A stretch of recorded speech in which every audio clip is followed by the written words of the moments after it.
தத்துவம் தந்தை என்போம், அதில் திகழும் குங்குமத்தை அன்னை என்போம்.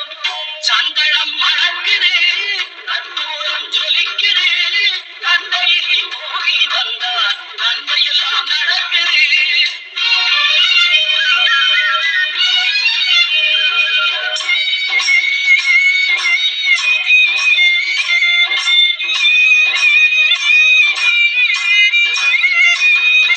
பன்னிரு விழிகளில் மயிலிடுவோம், பன்னிரு செவிகளில் நகை கூட்டுவோம்.